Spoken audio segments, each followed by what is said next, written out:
Thank you. Good morning, good afternoon. You are welcome to this second session on topic 2. We are going to be talking about the challenges of the international quality infrastructure. We have 5 speakers, and let me introduce them. Our first speaker is Leslie Kintril. A professor Kintril in physics. He got a bachelor degree in physics and PhD in atomic physics from the University of Reading, England.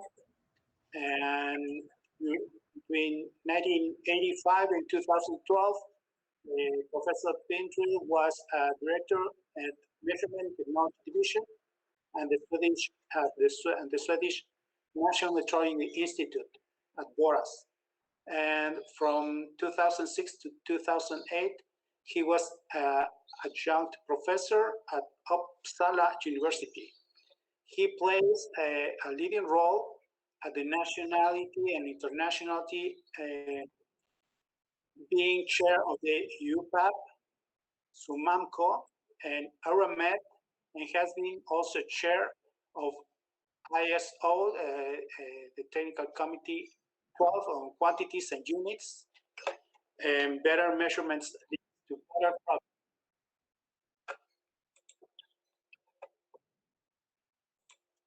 problems. After that, we have the speaker talk about the digital transformation impact scenarios on the quality infrastructure from Dr. David Hanlon. His current role is as secretary of the IEC Conformity Assessment Board based in Geneva, Switzerland. David liaises with many international organizations and presents at international events of various topics. He holds a bachelor degree in electrical engineering from University in Sydney, Australia, and an executive MBA in Management of Technology from the Lucerne, Switzerland. Prior to join the IAEC in 2011, David spent a 30 years career and spanned diverse professional experience in technical, commercial, and management areas across 3 continents, mainly in international SME focused on industrial manufacturing, including his own 10 years startup during the 90s. Then we have the pleasure to hear Dr. Martin Milton. He will talk about comparable measurements for the digital world. Dr. Martin Milton receives a master's degree in physics from Oxford University in '81 and a PhD in laser physics from Southampton University in the 90s, followed by the MBA from London Business School in '91. Dr. Milton joined the Bipm in October of 2012 as director designate and became director on January 1st, 2013. Before his move to the Bipm, Dr. Milton spent 31 years after the National Physical Laboratory, the NPL, in the United Kingdom, where he was a fellow in the Analytical Science Division.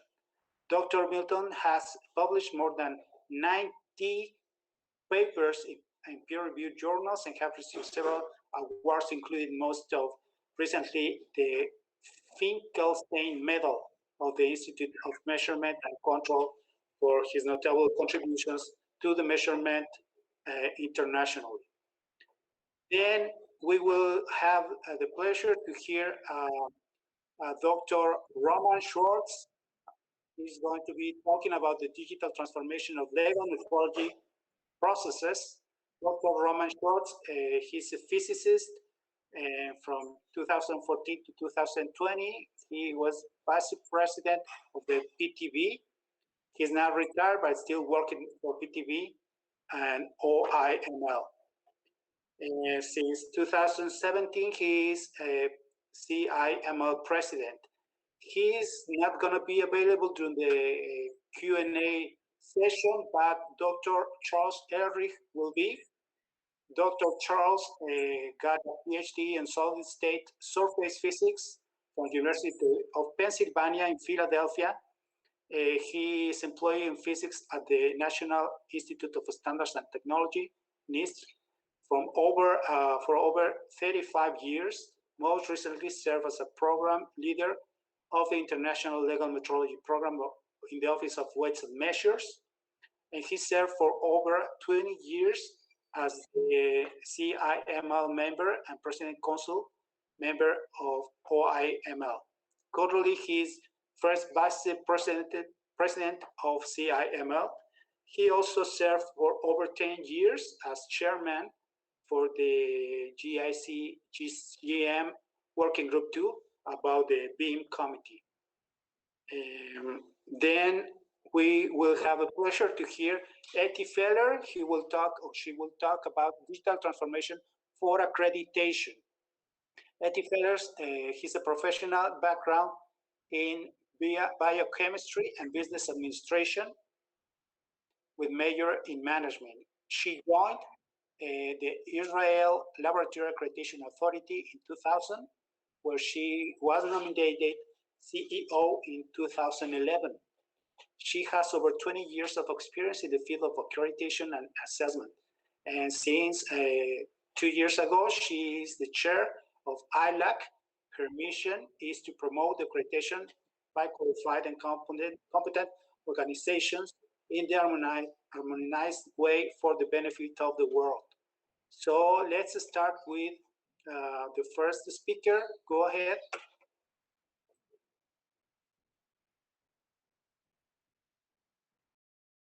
Welcome everyone to this presentation about quantities and units in e-health. So, Mike, perhaps you'd like to give a little bit of background about the work we've been doing, the task force, and how we've interacted with various organizations. Is that okay? Yes, that would be great. Thank you, Leslie. So we created a task force because we saw there were a number of standards development organizations that were involved in similar activities. We have, of course, TC12, who Leslie just introduced himself, and then there was a R group, and we found that there was no acceptable standard for units, quantities and units in healthcare, as broad an industry as that was. We wanted to figure out a way to identify a standard way of identifying quantities and units. So we brought together the two work groups, TC12, which is, I kind of think of them as horizontal, if you will. They're involved in quantities and units across all domains. And our group, which is TC215, is strictly the vertical domain of health informatics. And as I mentioned briefly, you know, in FAIR, if we want reusability, when you collect data for one purpose and you want to reuse it for another purpose, you have to be very sure that people that are using that data understand what they're looking at. And of course, the quantities and units that are being used to describe that data are of utmost importance. And we'll get into it a little bit in this presentation, but if we don't have the same quantities and units, it leads to very unpredictable, and in the healthcare domain, even dangerous situation. So we formed a task force where we got together and we surveyed for the use of quantities and units in healthcare. And we looked at a number of different areas and put together a questionnaire. We had a work group. You can see they're quite diverse. The United Nations is on board, an organization called SNOMED, initiative called UCOM. We'd like to share with you some of the experiences interacting with them. And then this group was kind of the drafting committee, if you will. They were responsible for most of the activity that we did. If you would like a copy of this survey report, it is available, and we're encouraging input, yes, feedback to it. Mm-hmm. As I made inference to just a few minutes ago, quantities and units are essential for interoperability and safety throughout healthcare. one of the big examples we came up with, and it's a very unique, an area that's unique to healthcare, is in medications. So you know, if everybody's not using the same quantities and units to describe something, then we're not going to be able to have the interoperability, the data sharing, the data reuse that we're trying to do. And it says here that this has become acute as information and communication technologies are successfully deployed in eHealth. There's a real need to review those standards that are out there. And presumably this past year, Mike, I can imagine with the pandemic that this has really taken off. Isn't that so? It has. Yeah. And again, you know, being able to share, one of the examples we talk about later is being able to report adverse events. Well, if everybody is not using if everybody's using different standards, what is it you're reporting? So you can't aggregate the data. You can't bring the data together. It's my apples and oranges Right. notion. So yes, we found that to be extremely important. And so, yeah. Go ahead. And our two technical committees have very similar missions, so to say. So if we look at your TC215, Mike, Yes, your remit. Yeah, our standardization is a field of health informatics for the coherent and consistent interchange and use of health-related data, and the knowledge to support to enable all aspects of the health system. So Right. we're all about using the data, and I think about interoperability, and you know, to this group as computability. You know, the idea is that the data that you're dealing with can be used computationally, and you can perform operations on it, and that's very important. And then that led us to work with Leslie's group with TC12. And why don't you mention your scope? Right. So our starting point is, from our point of view, so ISO TC12, quantities and units, the horizontal aspect that Mike refers to. Our main product in TC12 is a series of standards called ISO 80,000. An example, Mike, of the standards that your technical committee, 215, is producing. You indeed have a standard, for example, ISO 11240, addressing units of measurement. Diagram will show. But with IDMP, there was no, in the entire world of healthcare, the manufacturers were using their own names to describe the drugs. So we brought together in TC215, we had 9 regulatory agencies from all over the world, and you know, TC215 has 63 countries involved. So we came up with a standard that would uniquely identify medicinal products, so that we were all calling it by the same name. So how do you compare medicinal products? How do you compare adverse events when we're all calling it different things? Right. So we found this to be very core and very fundamental to our needs, and part of that was the units and measure, and right. we created that document that Leslie already mentioned. So let's take an example from the United Nations, from these international trade examples. On the right-hand side, you can see a standardized packing instruction that the exporter would actually fill in before sending his goods internationally. So I've taken one example, which is a regular physical measurement in space and time of the quantity plane angle. The United Nations then has decided that the common code for that particular quantity is C81. So that's one example of how to produce a code for a unit of measure. In packaging, in this kind of trade, it's not only physical quantities. I've chosen 2 other quantities which perhaps are more relevant to health informatics. One might need to communicate the number of treatments that have been administered. So there's a United Nations code U1 to specify a unit of count concerning the number of treatments. Similarly, there's a code U2, which is a unit of count when counting tablets of medicine. So you can see it's quite a broad area. SNOMED was another organization, a stake organization, and Mike, I think you've worked together with SNOMED quite a bit. Perhaps Yes, we have. So, and this is an interesting example, if you will, but of what the difference is. The SNOMED is a comprehensive terminology, and it's used throughout the world and throughout healthcare for clinical content. So what it enables consistent representation of the content that's used in medical records, and it's mapped into other standards, and it's used in more than 80 countries. What's interesting about SNOMED is that these concepts are related to one another. So in order to come up, the CT is clinical terminology. So the SNOMED is an evolving product that's always being improved upon by the SNOMED group and the SNOMED community. So what they're doing is they're maintaining those relationships because healthcare is so dynamic and it's always changing. I was on the website of SNOMED and I found a case study that they had about electronic health records. So, exactly. So this is if I understand it correctly, Mike, it's a kind of standardized way of making clinical notes. Exactly. And describing all of healthcare terminology in the world of healthcare. And of course, an important part of that is having quantities and units that are consistent and being used in the same way. Right. And that wasn't covered until we uncovered it.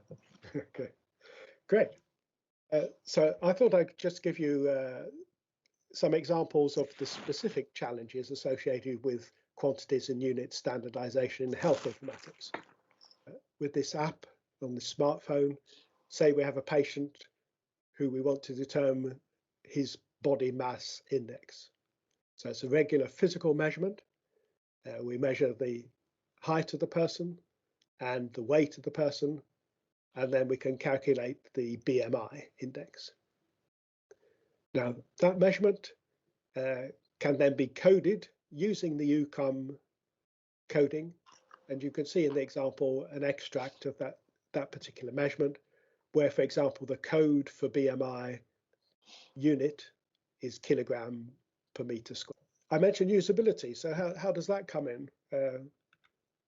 Let's take an example which could be a very topical example, where we have a mother at home with a sick daughter. She doesn't want to go to visit the GP, her physician, so she has an interaction over the internet with the physician. But usability is really essential in this situation, because if the system is not usable, there really is a risk that there'll be a missing communication between the patient and the doctor. So everything from dissatisfaction to real risks for health if we don't transmit measurement information about health in a reliable way. So if we look at this, perhaps Mike, you can help me out. If we go back to the work program of your technical committee. Yep. So, and this is the core of our work, if you will, is that, we are able to transmit information, communicate it, get it from place to place. But if it's not understood by the people that received it, as Leslie was just describing with his example, it's not of much value. It's not particularly reusable. We focus on an important aspect of this is semantic interoperability, that the quantity, values, and units of measurement are commonly understood in terms of the metrological concepts, the information structures for the data exchange, and most importantly, that we're using controlled vocabularies, that when we describe something in one domain, it's understood in another domain. And the vocabularies in the data sets are structured and defined and maintained. And maintaining in healthcare is very important and very difficult because it needs to be kept up to date. And as we're seeing during this pandemic, the knowledge and the experience is changing all of the time. Sure. So we have to be able to take care of that as well. Okay, so I get we should be rounding off here, but before we do that, just I can just match what Mike said for his technical committee with the ambitions of our technical committee 12, quantities and units. So we're interested in setting up a harmonized system of concepts for quantity. So we can present in a harmonized way quantities, units and symbols and their relations. And thanks to the translatability of those harmonized ways of presenting quantities and their relations, then we're able to promote better interoperability, improved information exchange, more reliable trading, safety of processes and products of all kinds. And obviously there's a big overlap between our horizontal mission and the vertical mission of Mike's TC215. So time to round off, Mike. So we were very happy to be invited by the Bipm workshop to give this presentation of our work specifically in the area of health informatics, quantities and units. And it seems to match very well the ambitions of the task group at the CIPM. Obviously, we see there's an accepted importance of this field of presenting measurements, units of measurement for both print and also in the context of semantic interoperability. We're suggesting a project which would map the SI system to the UCOM platform. And we need to check how complete UCOM is, what elements of the SI might be missing for the health informatics area, and do an initial risk assessment of those gaps. And then we have a couple of actions addressing maintenance. So we need to create, we don't have at present, I think it's true to say, Mike, we don't have a maintenance processor yet. That's what we're going to do. Right.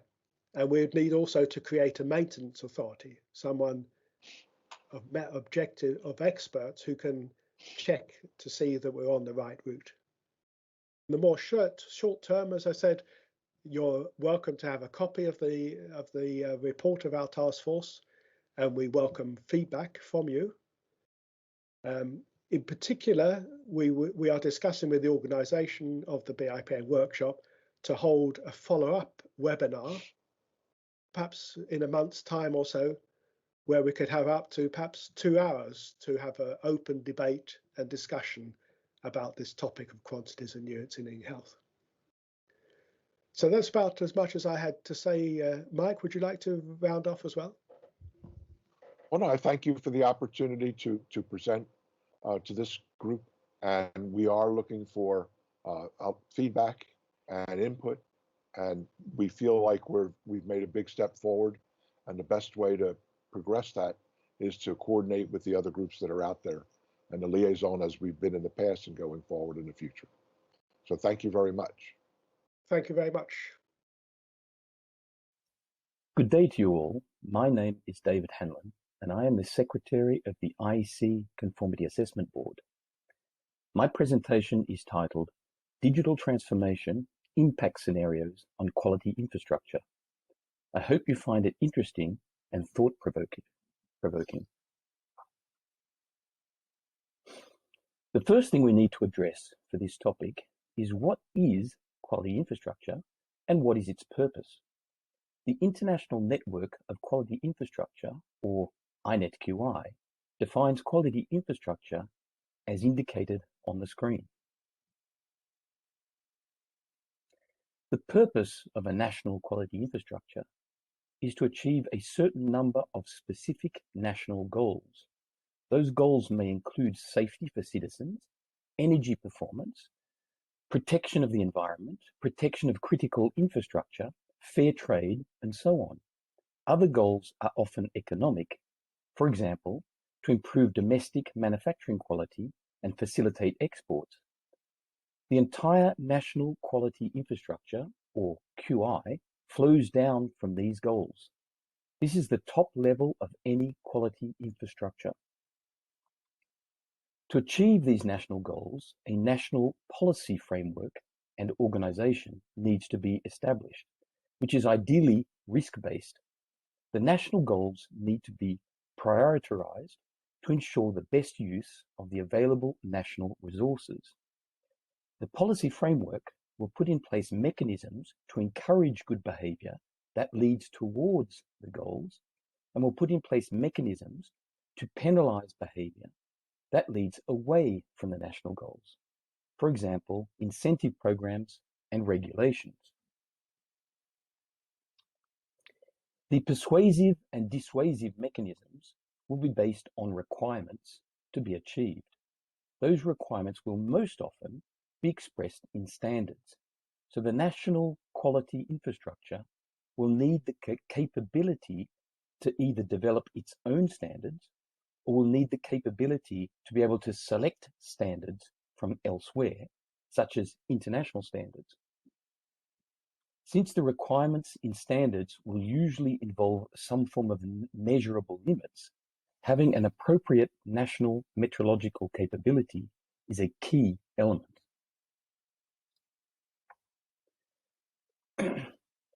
The next critical element is the national quality infrastructure,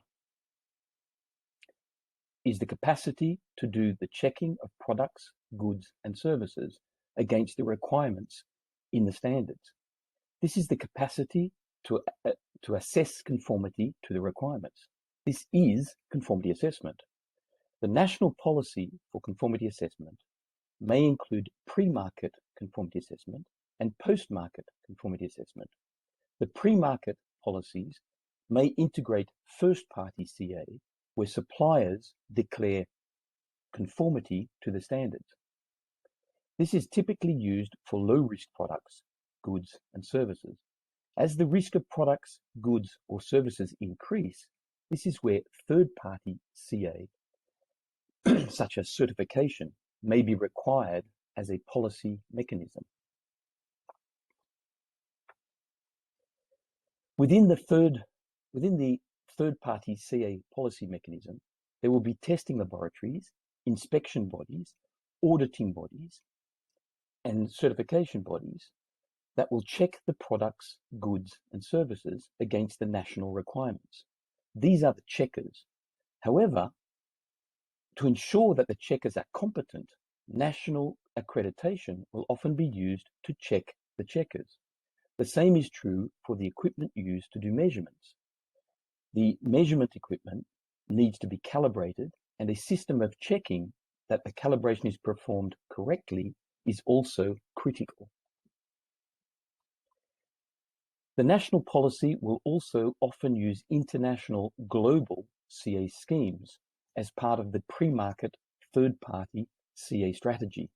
This is a good strategy because international global CA schemes, such as those operated by IEC, are highly reputable and free of cost for the national QI.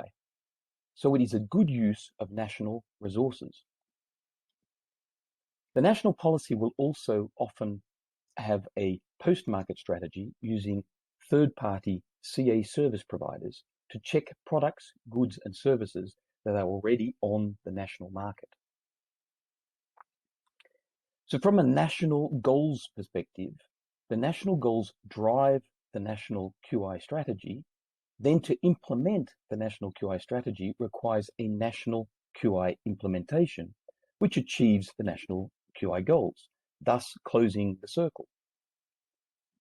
Within the national QI implementation, there are three key elements of standards, metrology, and conformity assessment, and an ancillary element of ensuring that the third-party conformity assessment is competent. From a manufacturer's perspective, national quality infrastructure is all about how they can qualify their products for the national market. Market access is their key focus. They must design their products according to the national requirements, which are usually given in national standards, which are often international standards that have been adopted nationally. They must ensure themselves that that their products are conformant with the standards, and they therefore do their own first-party conformity assessment. Then, before entering the market, and in fact to achieve market access, their products may also have to be certified using third-party conformity assessment. Once on the market, their products may also be checked again as part of market surveillance activities of the National Quality Infrastructure implementation. Now we need to address what we understand digital transformation to mean. There are a number of different descriptions or definitions that can be found on the web. Here is one from IC Strategic Group 12. Digital transformation is all about data as a driver for future growth. Data is one of the most significant transformative factors, creating a means of increasing transparency as a source of innovation and providing the ability to understand, optimize, and personalize. The ability to harness a wide range of large, constantly evolving, and highly personalized data sets is a strong driver for productivity and supports the creation of new high-value services.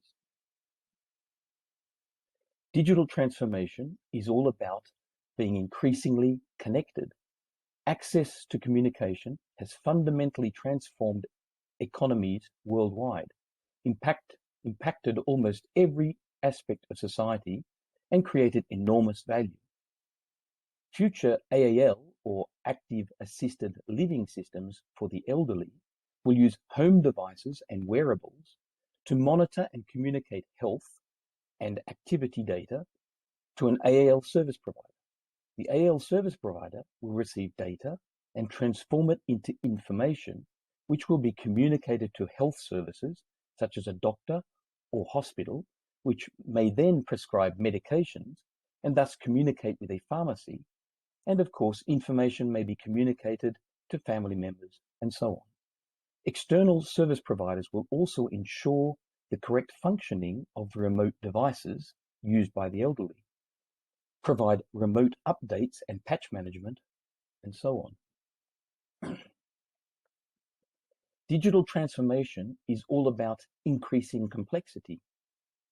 The complexity of systems is driven by the demands to improve efficiency and effectiveness, to drive productivity, and to adapt to changing consumer demands. Multi-directional energy flow from prosumers contributing to smart grids supports the use of renewable energy sources in national grids and supports important future capabilities such as meaningful demand-side energy management. But it takes the traditional unidirectional network model into a complex new direction. This creates significant new technical challenges, the need for data interchange between multiple stakeholders, and the need to assure correct operation in a wide range of new situations. Digital transformation is all about high-speed automated decisions. In the example of networked and autonomous vehicles, humans will relinquish decision-making and control to smart networked systems that are in constant communication with other vehicles around them, that never get distracted by others in the vehicle, or by the radio, or by a mobile phone, and so on, that never get tired or sleepy, and that can take much faster coordinated decisions than is possible by humans. So now that we have a good understanding of what quality infrastructure is and some idea of the potential impacts of digital transformation, we can begin to investigate what effects digital transformation may bring to quality infrastructure. Admittedly, this is somewhat an activity of gazing into a crystal ball. As we've seen, the three main elements of quality infrastructure implementation are standards, metrology, and conformity assessment. So we will primarily look at these three elements. For standards, the effect of digital transformation has already been ongoing for some time. Some 25 years ago, standards only existed in paper form and were delivered in paper envelopes by physical postal services. Then came digital paper in the form of PDF files, which were sent on CDs in paper envelopes. Then came the internet, and PDFs were sent by email or downloaded from appropriate websites. Today, standards are available directly on handheld devices, and tomorrow, machines will read standards directly themselves. In the past, IEC standards were available in English, French, and Russian. Today, they are available in English. Soon, they will be available in XML and in other machine-readable languages. In the past, only entire paper standards could be obtained. Then entire standards in electronic paper form, meaning in PDF format. What's coming is the possibility to obtain selected parts of standards, a sort of do-it-yourself standard. Then there will be machine-readable standards that may read micro parts of standards in microseconds with real-time access. The way standards are developed is also changing.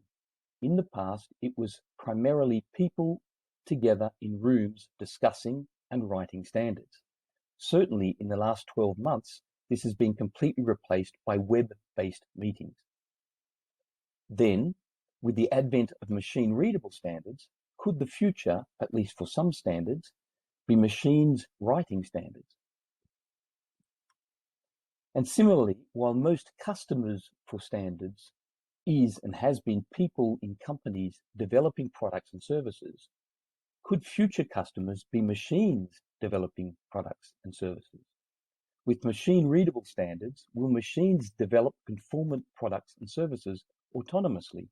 Is the future, therefore, machines developing machines?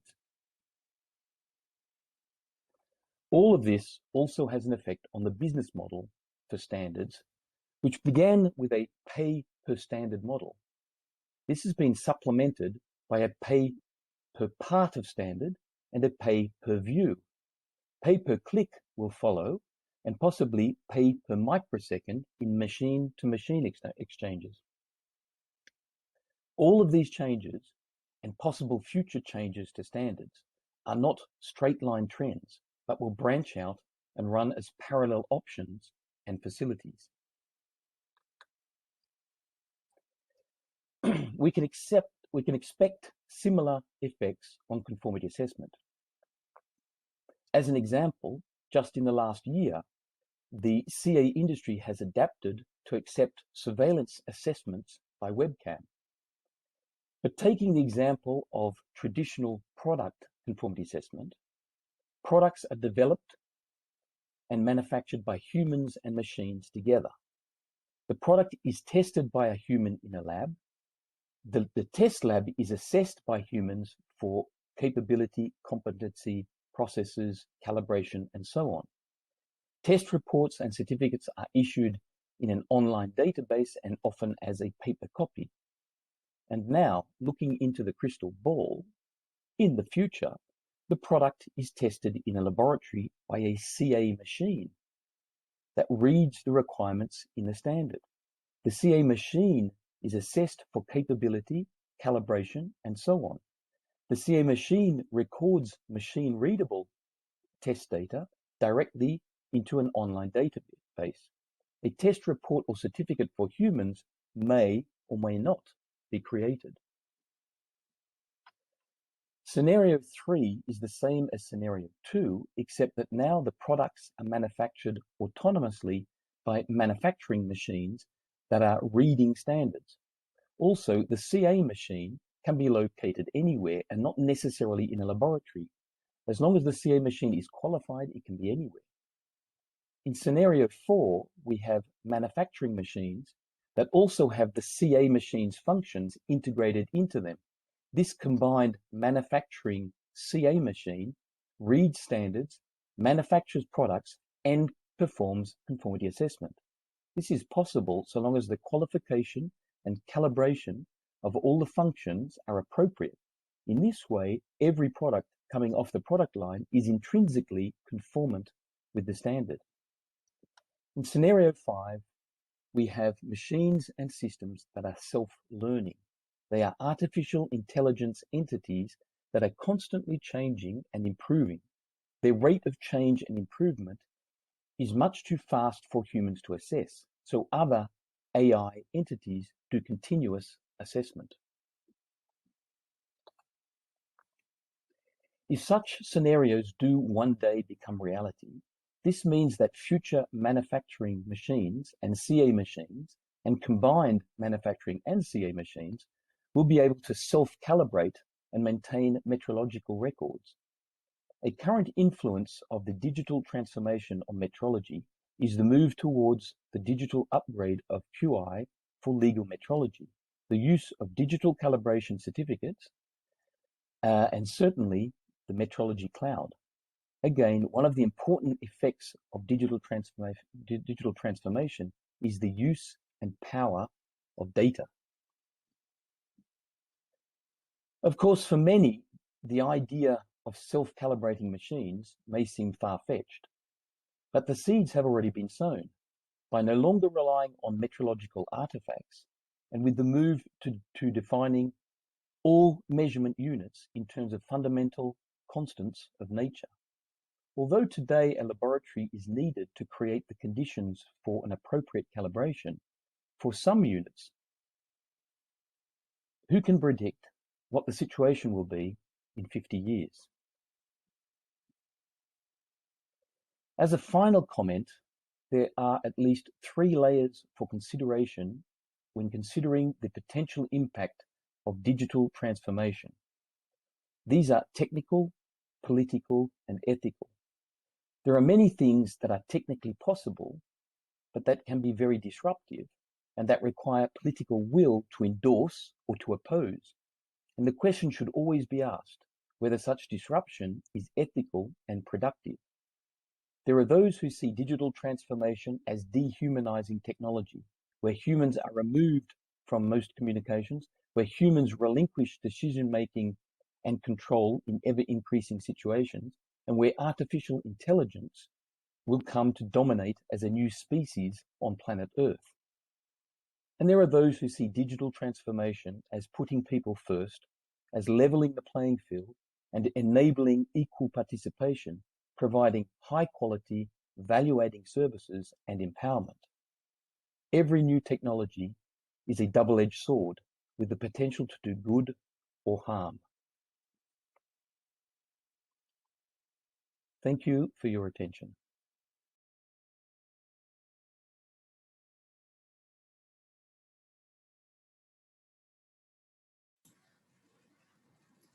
I'm Martin Milton. I'm the director of the BIPM, the International Bureau of Weights and Measures, and I'd like to talk to you about comparable measurements for a digital world, and in particular, the work that's going on in the BIPM laboratories and with the BIPM coordination services to support the digitization of metrology. I start by reminding everybody about the SI. This is the agreed basis for everything that we do in measurements. Every measurement that we express can be expressed in terms of the agreed international system, the SI. But the point for us today is that the SI has been a dynamic, a moving system that has developed in response to needs for new applications or when new technologies become available.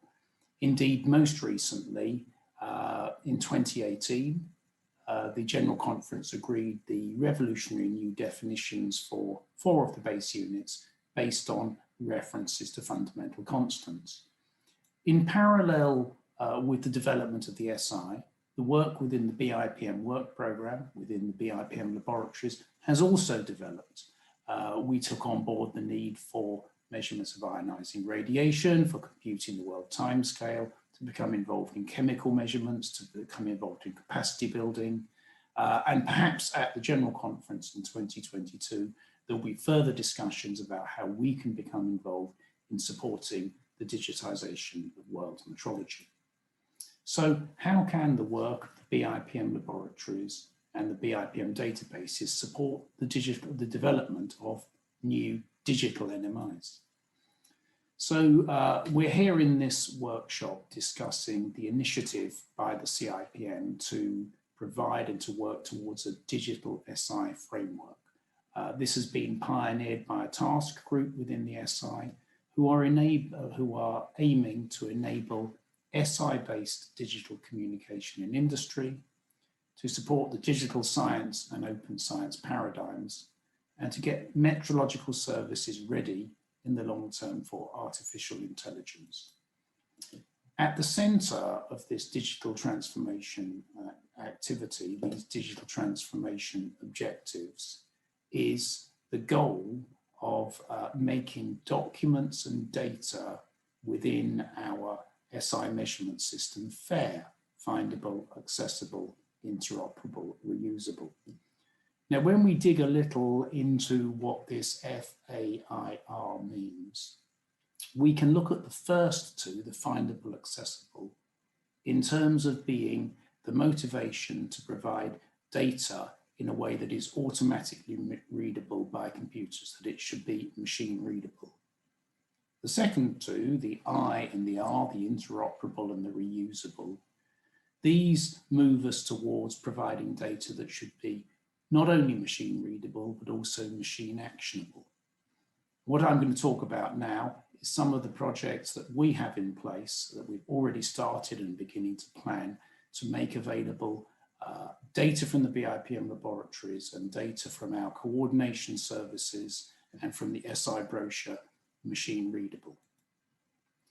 Let me start by coming to the key comparison database. The key comparison database is, I think, the largest resource of data that we have, that we make available as part of our activities.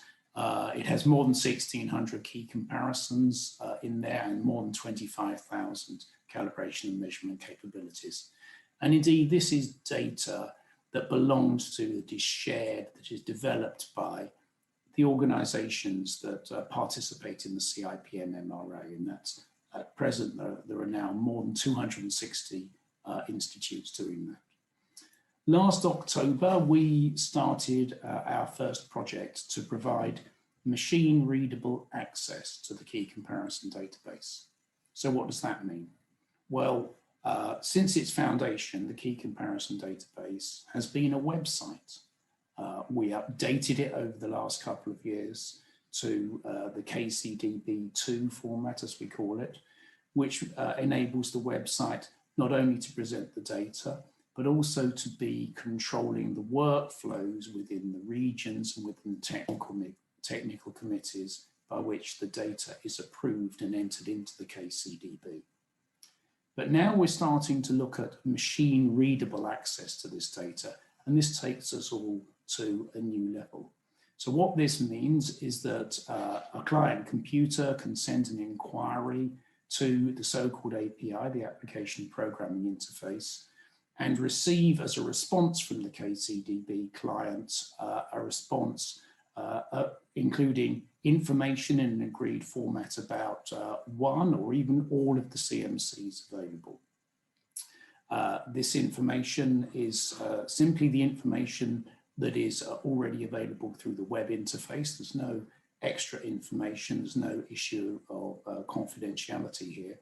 But the key thing is it's made available in a way that a machine, a computer, can interrogate the key comparison database and receive back the data in a format that it itself can work on.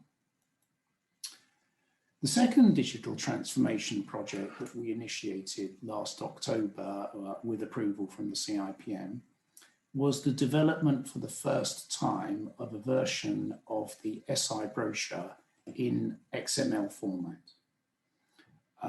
Of course, recent editions of the SI brochure have been disseminated in PDF format.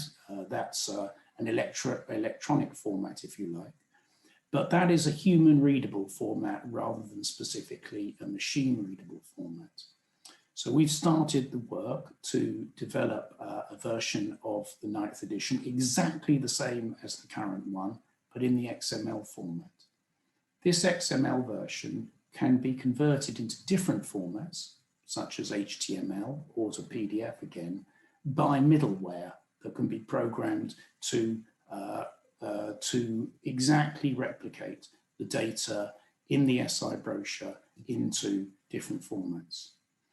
In a next step, we will be putting in place unique identifiers, such as digital object identifiers, the DOI, to key information within the SI brochure. So, for example, the definitions of each of the base units or the definitions of the derived units could be identified with a DOI, a digital object identifier, so that when authors are writing about the SI units, they can provide a specific reference to an address that has at it the correct definition, the correct reference definition of the relevant unit. So this takes the SI brochure to a new level in terms of being a digital reference document that is both human and machine readable. But the benefits go further than that. The SI brochure, of course, has within it the 7 mise en pratique for the base units. These mise en pratique have within them a significant amount of very important data that's been approved by the consultative committees and by the CIPM as being the basis for the realization of the units. Let me give an example of how this data could be provided in a machine readable form to provide new opportunities for NMIs to provide a digital traceability. In the case of this example I've got here, we're talking about a digital traceability to the meter. So the traceability to the meter on one side, of course, is based on the definition agreed by the General Conference, by the CIPM, and that you see printed in the PDF version of the SI brochure.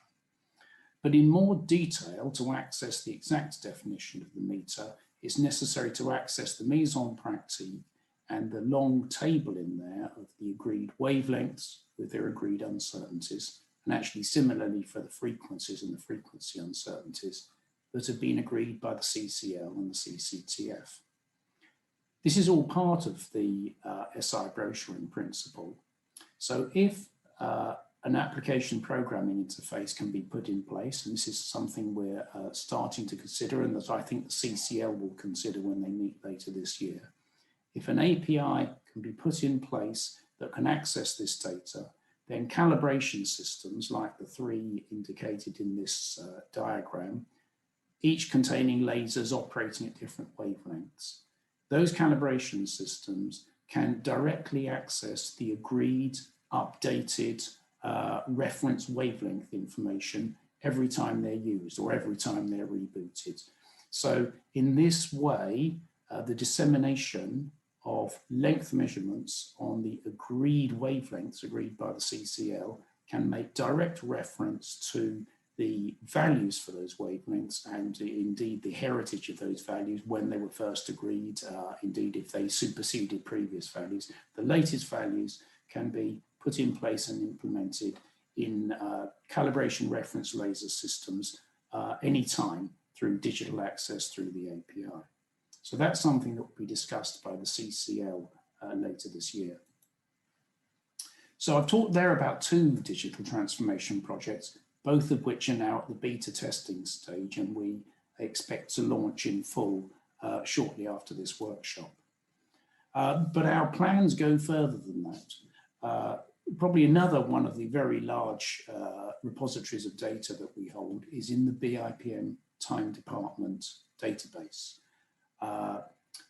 The Bipm Time Department, of course, is responsible for the monthly and weekly computation of Universal Coordinated Time, UTC, and we disseminate that through the publication on a monthly basis of Circular T and on a weekly basis of Rapid UTC. That computation is based on a huge amount of data from the network of atomic clocks and from all the information on the global navigation satellite systems and the information from the accuracy and performance of the time transfer links. All of that data is within the Bipm time department and is placed within the time department database. That database can be accessed at present through an FTP server, which many of the UTC labs use to access the specific information. There's also a lot of information in there that's available through the web interface. But we've started work now towards putting in place an automatic interface, an API interface, to enable access to that data. This API interface, as we develop its scope, has the potential to open opportunities for a number of exciting new uses of UTC time, and also a potential for a number of new services amongst NMIs. So, for example, the automatic access to UTC can enable automatic monitoring of UTCK, that's the timescale in place in each of the UTC labs. It could enable that information to be displayed in real time on NMI websites. It can enable the automatic steering of UTC to respond to the latest computation of UTC itself. Realizations of UTCK can be steered automatically by reference in real time to the most recent published values in Circular-T and of rapid UTC. Additionally, it can be used by GNSS operators, and we know there's one published example of this, who are able to access the computed values of UTC in real time through an interface in order to monitor the performance of the satellite system.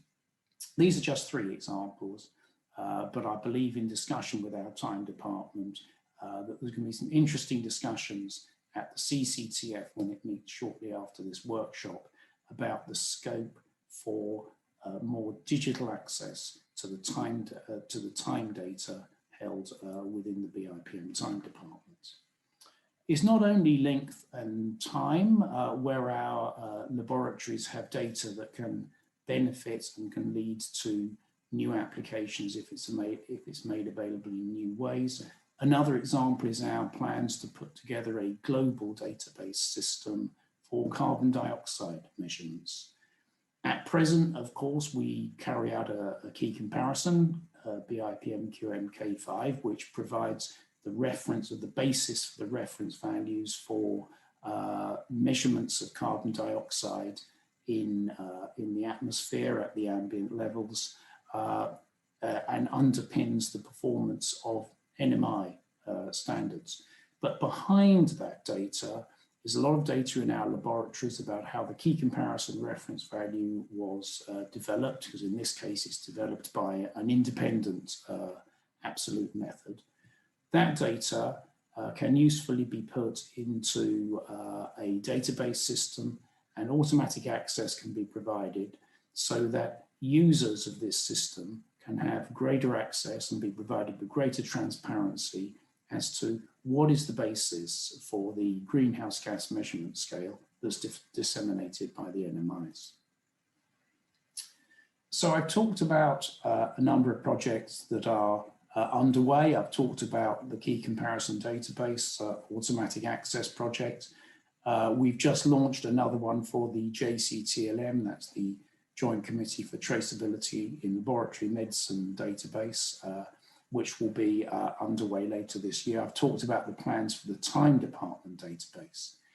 In each of these cases, our objective is to provide automated API access to this data so that use cases that provide real-time validation of traceability and the scope of recognition needed for digital calibration certificates can be provided. The other big project for us is the production of the machine readable version of the SI brochure. I talked a little bit about that. I've not had time in this talk to talk about the work that's going on towards the development of a machine readable version of the VIM, our international vocabulary for metrology. This work is going on and it's already accessible from our Bipm website. These XML versions can provide the authoritative reference data that defines the SI and how to use it. Beyond these projects, there are other projects that I know we'll be discussing with the CIPM when we next have an opportunity. And perhaps the biggest of those is the ambition to be able to provide findable and accessible data that underpins key comparisons and underpins our publications, perhaps by enhancing the scope and usability of the IMRR, the International Metrology Resource Registry that we already host. So how can we at BIPM support digital NMIs?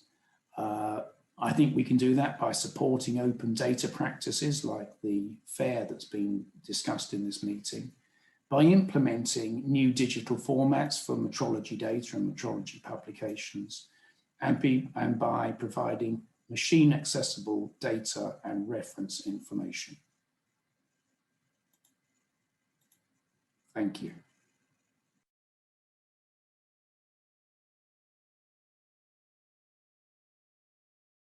Good morning, good afternoon, whatever fits to your time zone. In my presentation today, I will take up what I briefly introduced already yesterday. So today's talk will be about the digital transformation of legal metrology processes. Let me start with a short explanation of what legal metrology is. Legal metrology is the legal framework set by governments and regulatory bodies of a country or economy to create confidence in official and commercial measurements and transactions.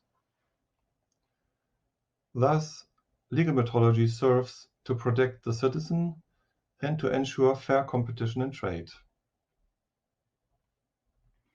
These goals are achieved through legal and technical regulations, conformity assessment, and regular supervision of measuring instruments by accredited or otherwise authorized bodies.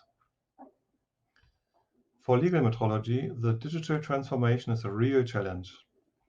I've shown this slide already yesterday, but would like to present it here again in order to explain in more detail the various processes and legal metrology steps during the life cycle of a product.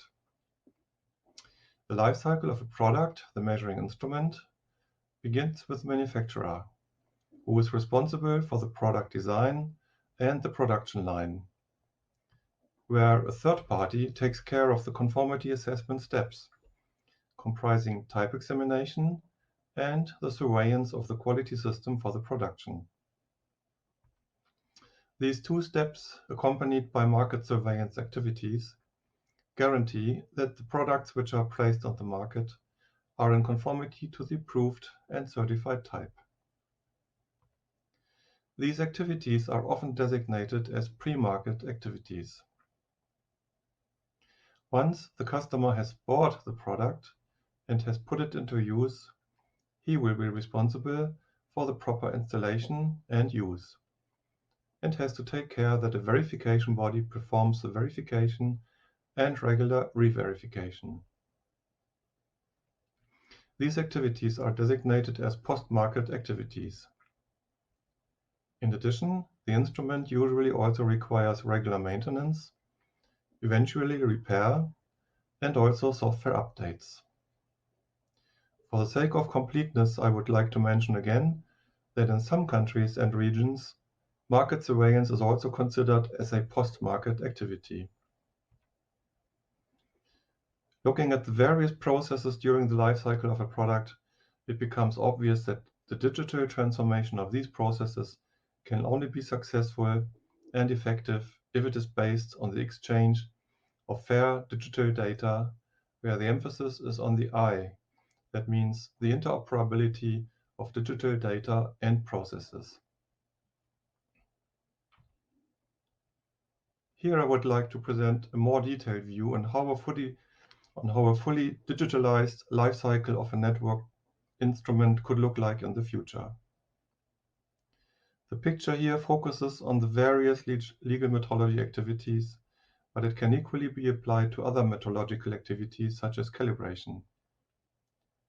The blue circle shall represent the Internet of Things, where all relevant data are stored in a secure cloud.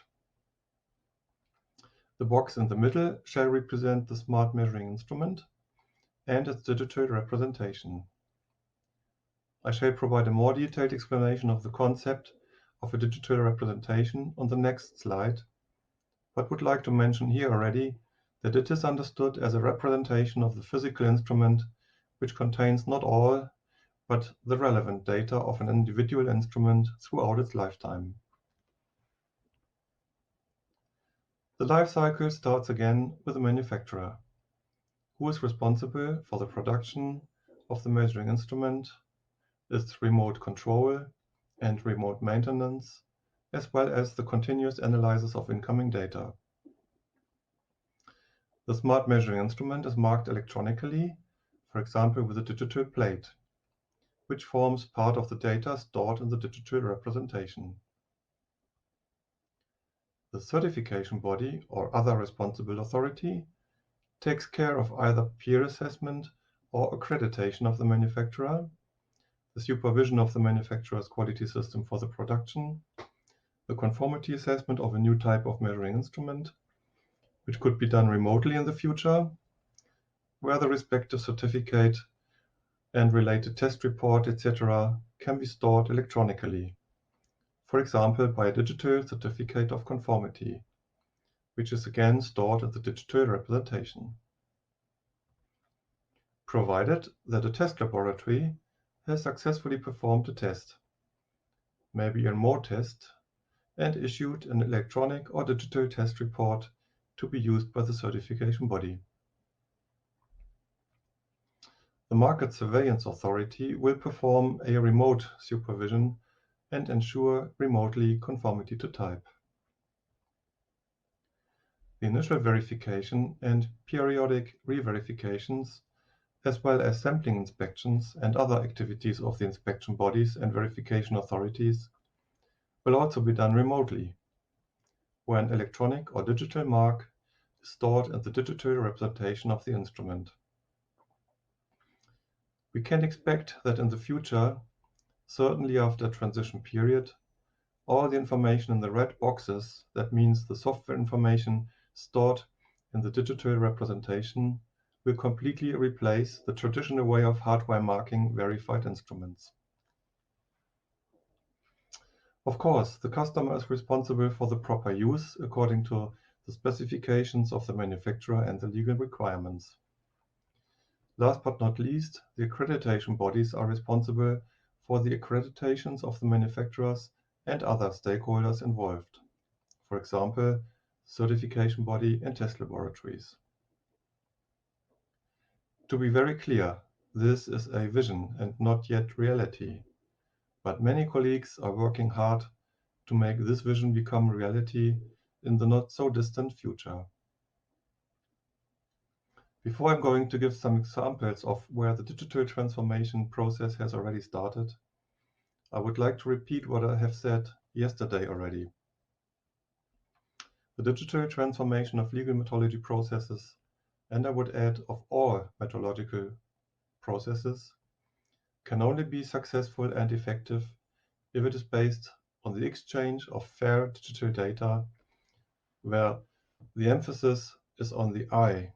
That means the interoperability of data and processes.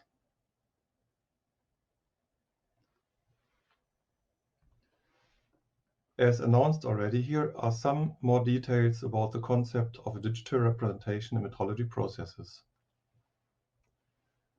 For legal metrology purposes, digital representations contain all relevant information that the responsible bodies need to perform the conformity assessment, the verification, market surveillance in a machine-readable way.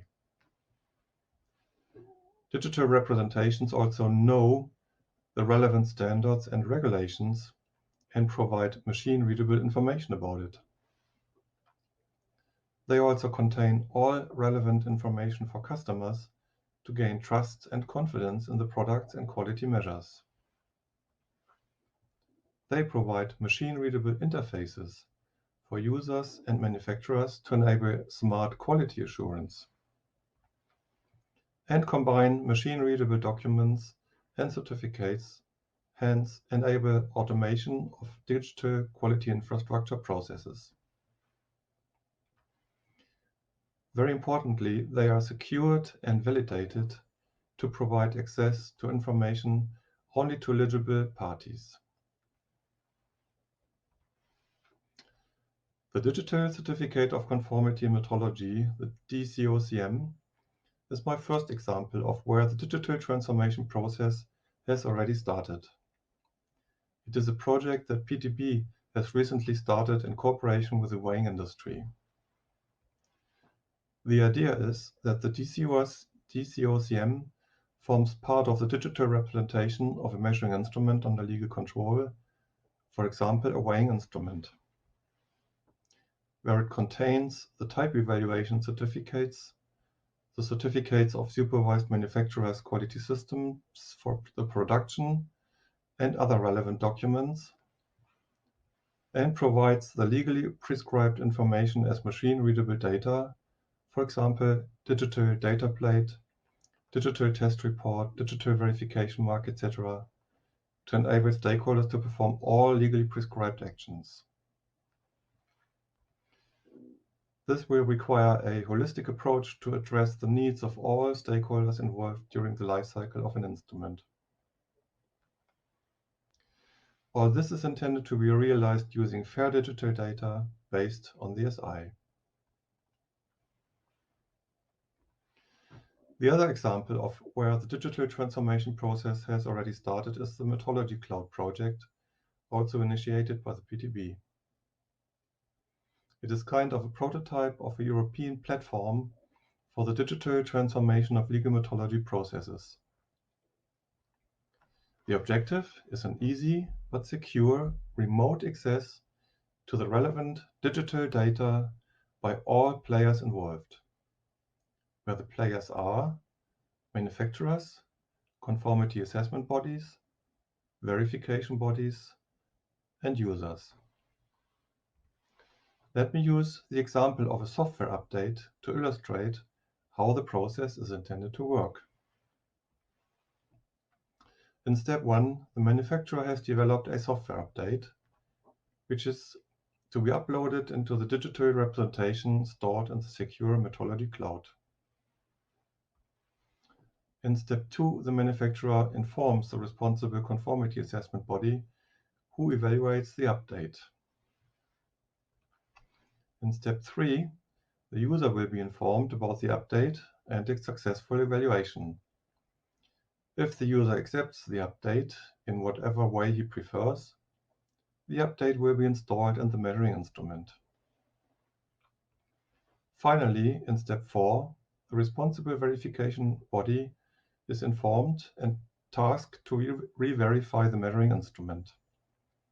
After the successful re-verification, a new digital verification mark is stored in the digital representation of the instrument. What is the current status of the Metrology Cloud project? So the Metrology Cloud test network is being set up, where the partners currently are the PTB in Germany, the Czech Metrological Institute in the Czech Republic, and the Sartorius company as industry partner. New partners are welcome. Information is provided under the given link to the Metrology Cloud project. The architecture of the Metrology Cloud has been published, for example, in the April 2020 edition of the OML Bulletin. The digital interface to German verification bodies is currently under construction, and a first real use case with industry has recently started, and future spin-off projects are planned. Finally, let me briefly present how the OML reacts on these exciting developments and how OML contributes to the digital transformation process.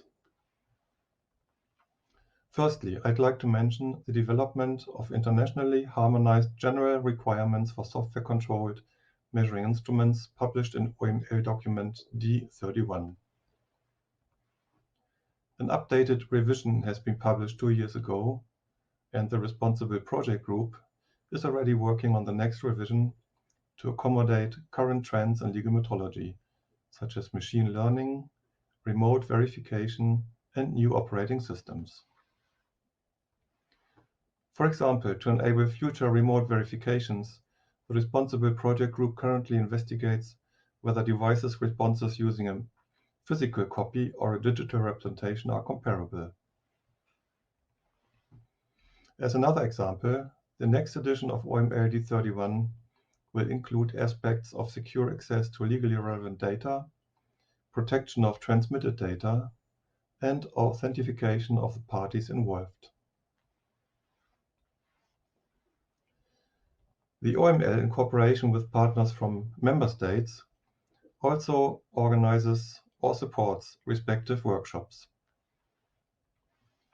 For instance, a workshop on the digital transformation in legal metrology.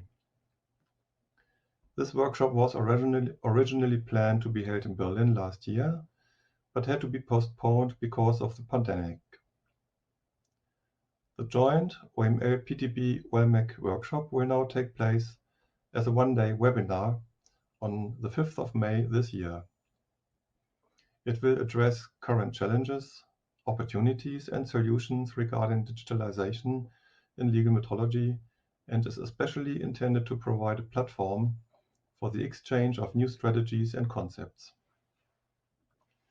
For more information or registration, I refer to the given link on the OML website.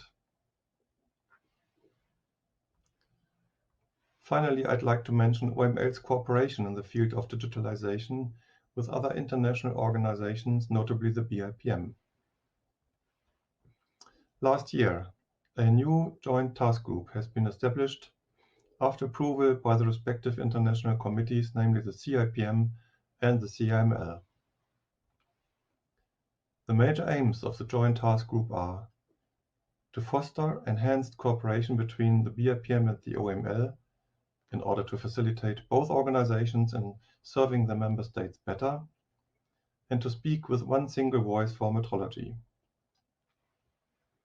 The major strategic objective of the joint task group is to develop and promote a common vision and a common holistic concept of metrology as a key element for the active promotion of the quality infrastructure concept. The action plan includes, for example, the joint promotion and support of the digital transformation of metrology. With this, I want to conclude and summarize my presentation as follows. The digital transformation of legal metrology processes, but I could say of all metrology processes as well, requires a holistic approach and a close cooperation of all stakeholders. The OML supports a digital transformation of metrological processes that fits to the natural life cycle of smart measuring instruments and systems. Data formats for digital representations should be fair, should be based on the SI, and should be complete. That means should include all relevant information that is necessary to perform any kind of metrological activity by the relevant bodies. The OML contributes to the digital transformation process by providing internationally harmonized software requirements, organizing and supporting respective international and regional workshops, and cooperating with other international organizations in the field of quality infrastructure, notably the Bipm, ISO IEC, and ILAC-IRF. With this, I thank you for your attention. If there are any questions, I'm certainly ready to take and answer them in the Q&A session. And thank you.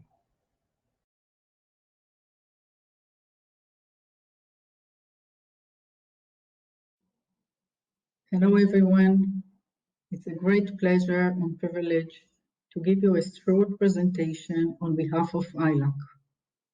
Accreditation International Quality Infrastructure in Practice.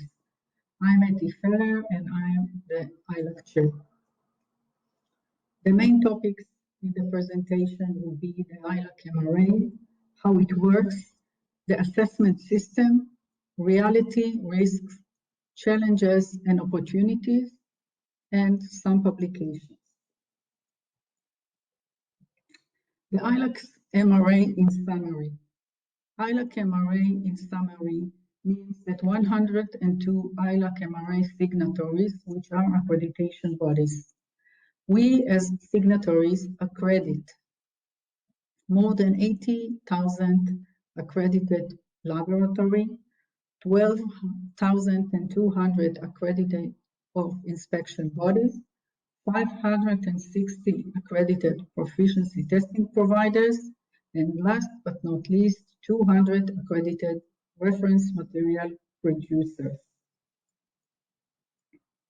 All of us are eligible to use the ILAC MRA mark according to an agreement between ILAC and the signatories and CAPS.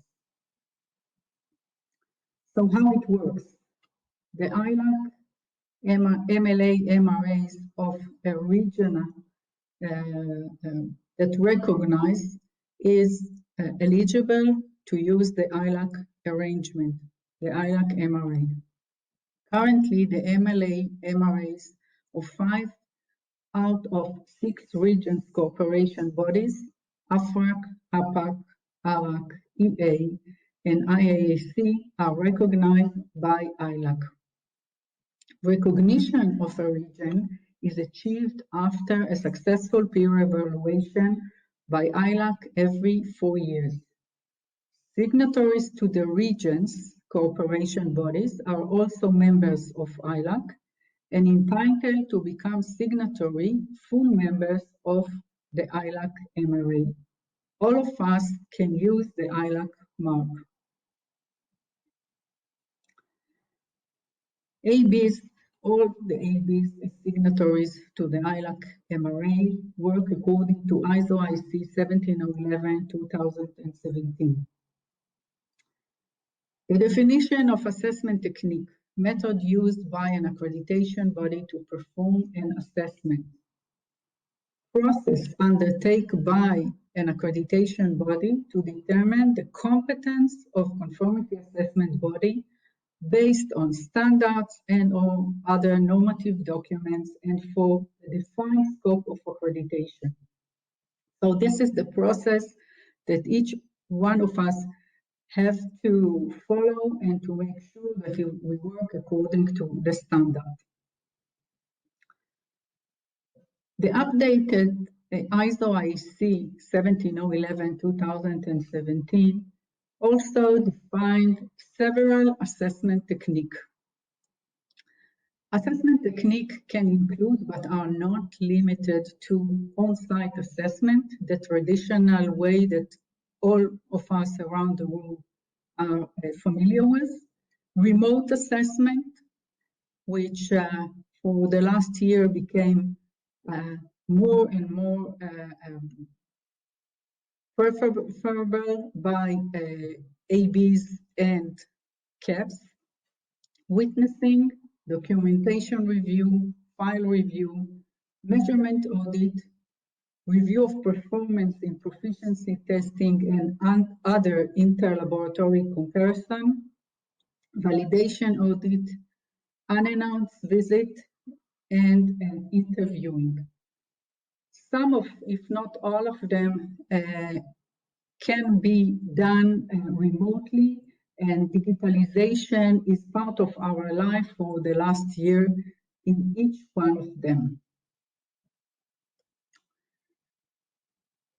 In the next couple of slides, I would like to express our views, to share our views about the situation that all of us are part of it and how digitalization affects our life.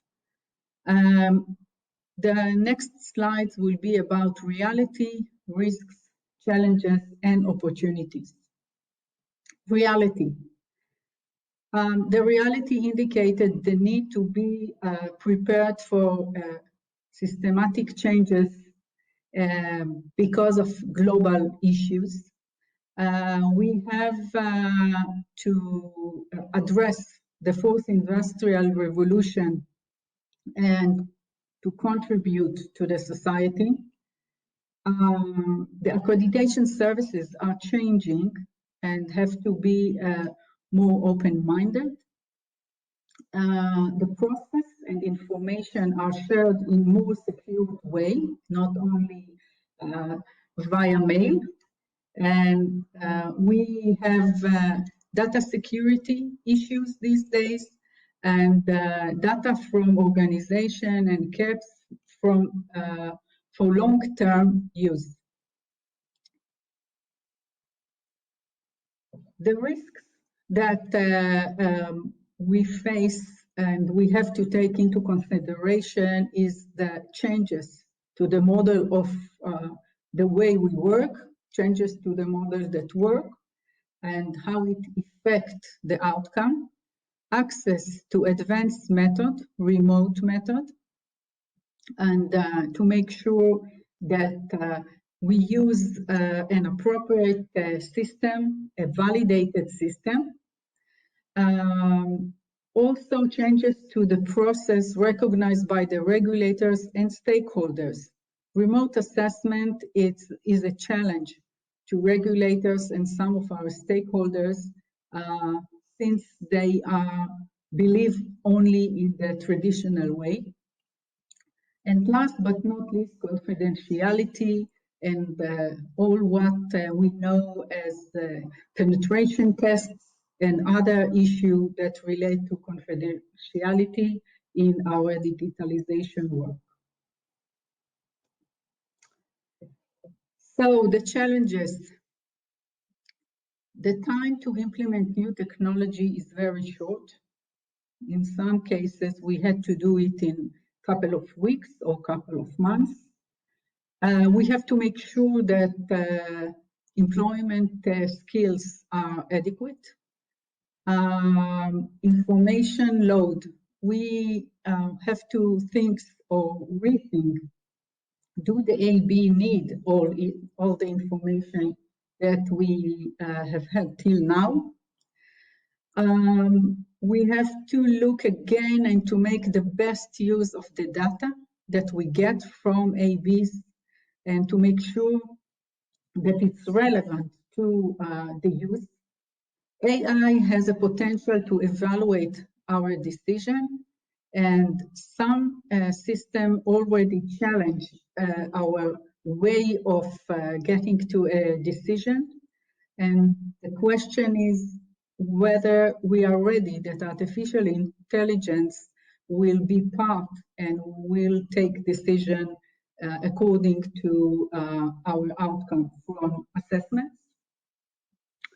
And it means that changes to the conformity assessment, the product can be provided differently, and ABs must have the competence assessor, which is a challenge, especially because this issue is new in some countries. In other, we already work remotely and with experts in IT and AI. Depends on the needs of the country, the regulators, and some stakeholders. So, having said all these issues, the reality that we live in, the risks and the challenges, I think that we have to take a look at the opportunities. It will help us to give an effective service to everyone, to our CAPs, to the regulators, to the stakeholders. The decision-making process might be shorter. We have to look in the box or out of the box, and maybe to implement some startup organization work. We have to take a look again on the data that we collect from previous assessment and to work out whether we have to repeat and what we have to repeat, if at all. And to make sure that we at least think and learn and train ourselves in artificial intelligence that might improve analysis of, at least improve analysis of our assessments. ILAC publication for your use, all the guidelines and policy documents, although all of us around the world had a challenging year, some documents were updated. Especially, I want to make sure that everyone in this audience knows about ILAC P10 from last July and ILAC P14 from last September. P10 ILAC policy on metrology traceability of measurement results. P14 ILAC policy for measurement uncertainty and calibration. And please take a look at the transition period. For most of them is 1 year or a little bit more.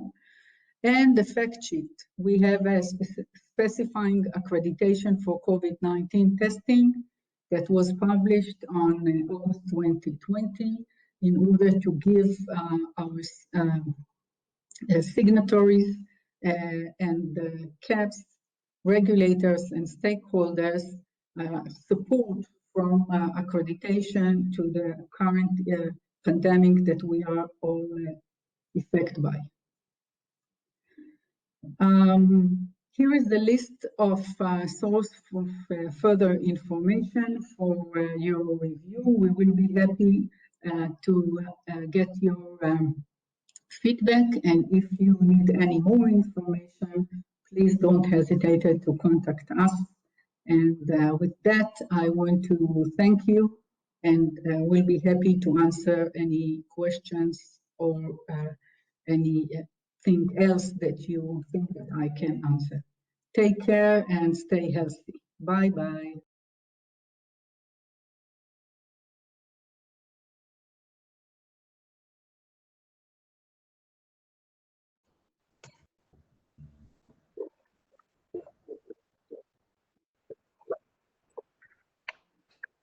Thank you very much for all your interesting presentations.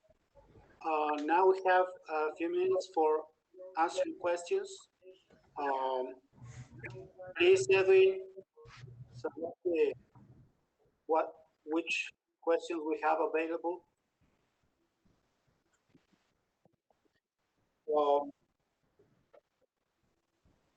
Okay. Let's read the first one. Hello? Go ahead, please, Edwin. How are you? The first question is Norma to David.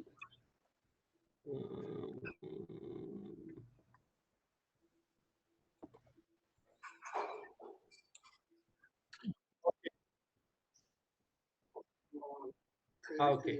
We have a question from Diego Copa. This is, which is the level David, of advance of the metrology cloud? Presentation. What and are which pros the and cons next and milestones to digital achieve? transformation, David? I apologize, but I think two people were talking at the same time then.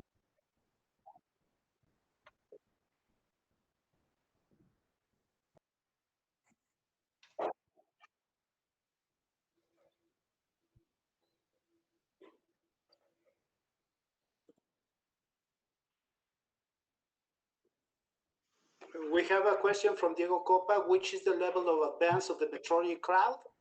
And which are the next milestones to achieve?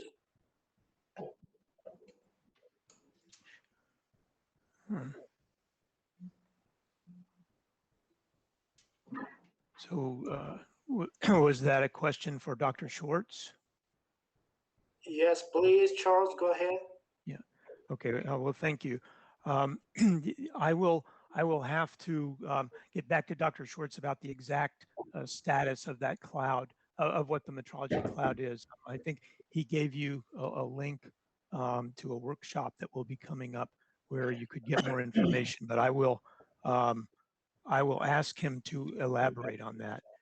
If you would like to explicitly ask him about that, please feel free to send the question to me with your contact information or to Dr. Schwartz. But I'm not personally familiar with that Metrology cloud process. If anyone else here is, then please answer. Thank you. Thank you. We have a question also for Roman Schwartz.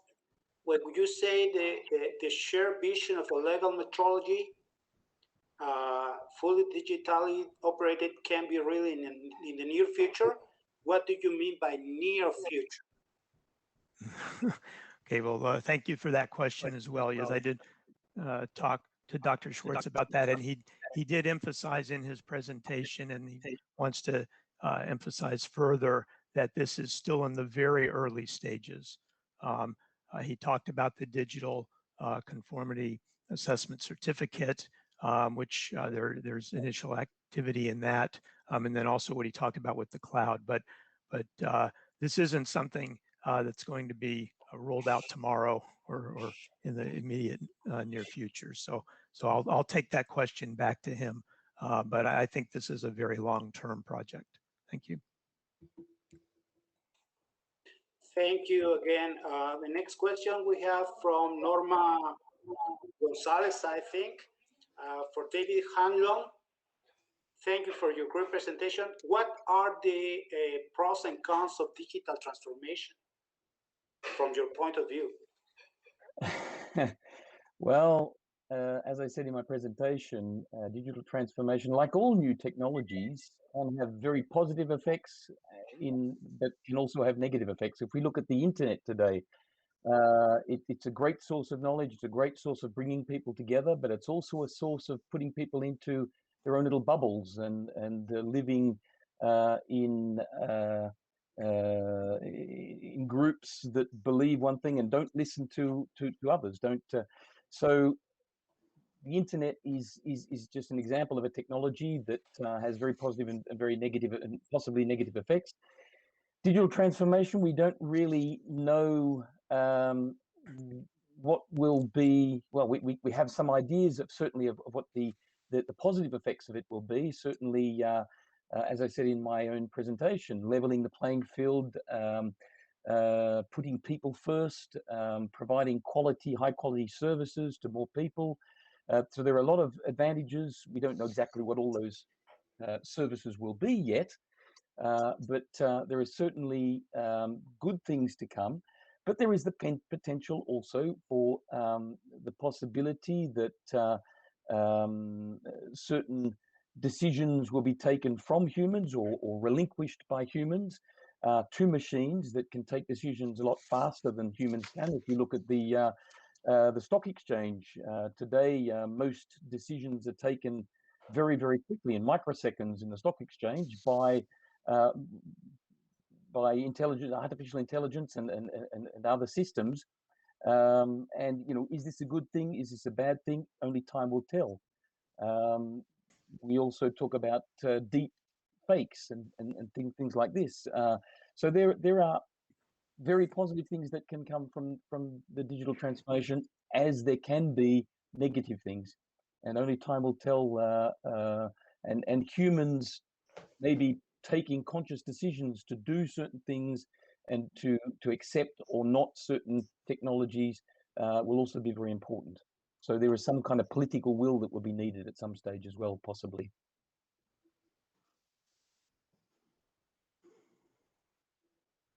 Thank you very much. Our next question is from Nectar Lies. Also, this is to Roman. In your vision, the digital transformation today will change the periodic verification of metrology measurement instruments, or will they still be necessary? Yep. Okay. Thank you, Hector, for your question.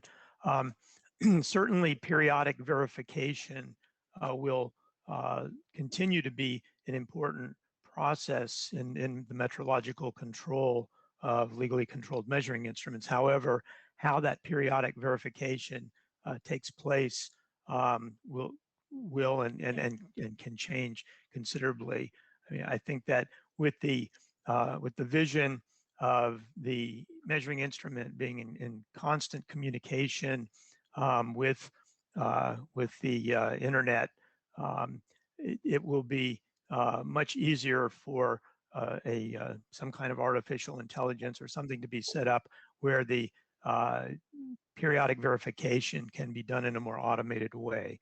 So I would say that whether the current model of people needing to go out and verify instruments will continue, perhaps at some level, but certainly this digital approach and the approach that Roman has laid out will change the nature of that.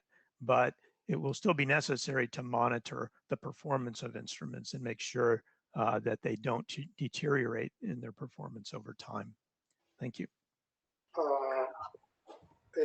In the next decades ahead, would you have any suggestions about what would be the future jobs and education needs for next generation of QA professionals to come? For instance, it seems the ability to develop automated digital QA processes, including artificial intelligence or knowledge, it is important for current and next generation professionals.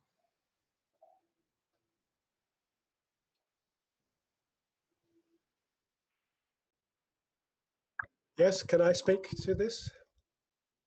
You hear me okay? There's been a lot of mention during this session of machines and artificial intelligence. But if we're taking the perspective of this question, the next decades, then I think we're thinking about sustainability. And the majority of sustainability issues, if not all of sustainable issues today, like climate change and so forth, all of those have a very human aspect. They're caused by human activities and they affect human activities. So the problem we have is to train the next generation of quality infrastructure experts to measure and quality assure human activities. So Mike Glickman and myself gave this lecture today about health informatics. You remember the mother at home with her sick daughter? There's not a machine aspect to that problem. The main challenge is to make a proper measurement of the human behavior and the perceptions. Without that, we're not going to have a sustainable future. Now, metrology, like myself, has been mainly dominated by physicists. And physicists are not good at describing human aspects. So for the future, we need to train the young coming generation in how to quality assure human activities. So that's my message for this.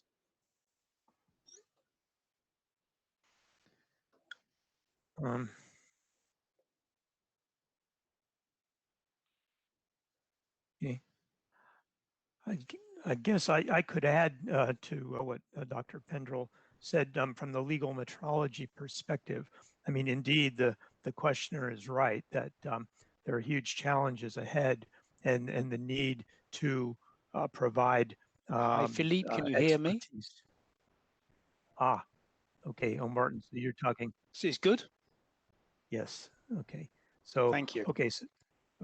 So I will just quickly finish so Dr. Milton can make his comment. Just in legal metrology, the idea is to take out of the hands of the inspector and a lot of the calculational work and a lot of the work that's necessary concerning use of computers and things like that. So certainly a lot of upfront work needs to be done, but the end product is to have decisions being made where it's not necessary for everyone who's going out and participating in legal metrology control to be an expert in this digitalization effort.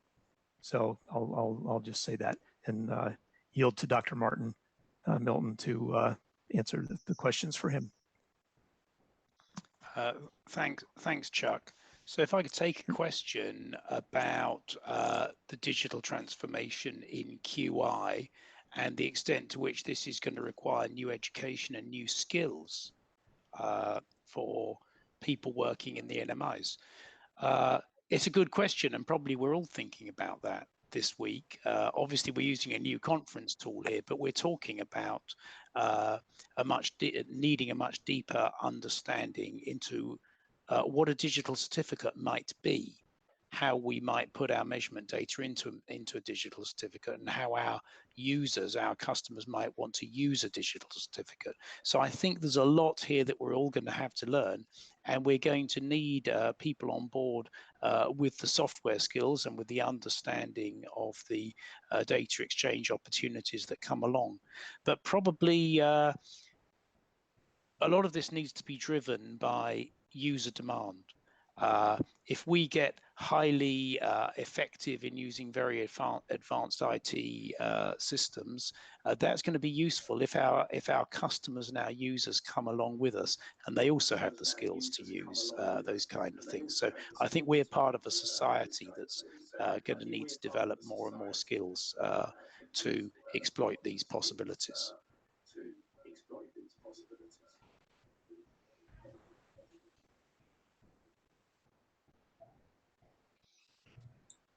We have an additional question.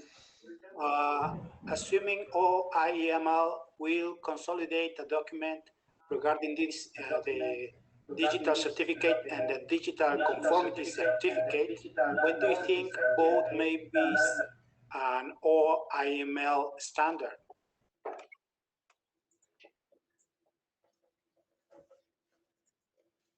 Okay, thank you.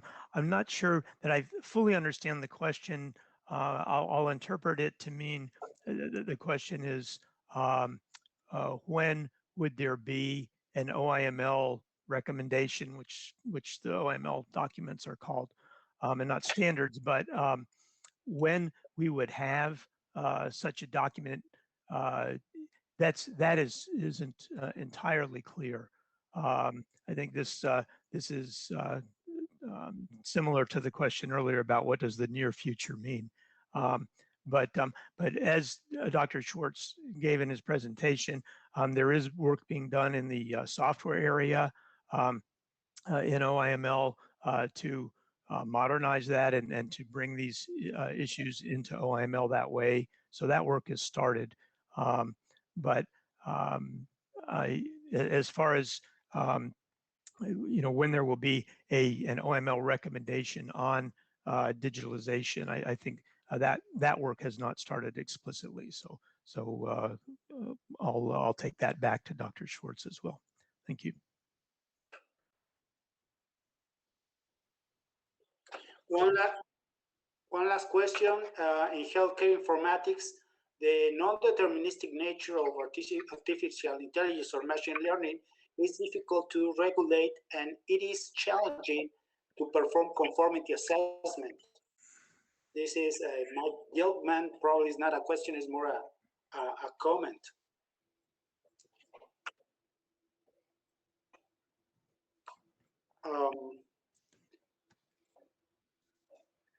If we don't have additional questions, just let me know.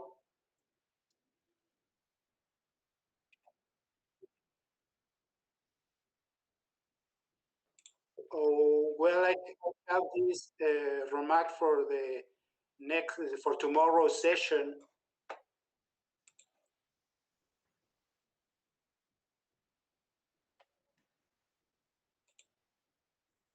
So just to let you know that, to remind you that tomorrow's session will be repeated in the 3 different time zones. And this is to allow many people worldwide to participate at comfortable time to them. By this approach, we're looking forward to make participation comfortable in times of impossible face-to-face meetings. I appreciate thank to all the speakers. I appreciate your time, and if we don't have more questions, we will close this session. Thank you very much from part of Edwin Kuhlman and Hugo Gasca as the moderators. Thank you. Thank you very much. Thank you. Thanks.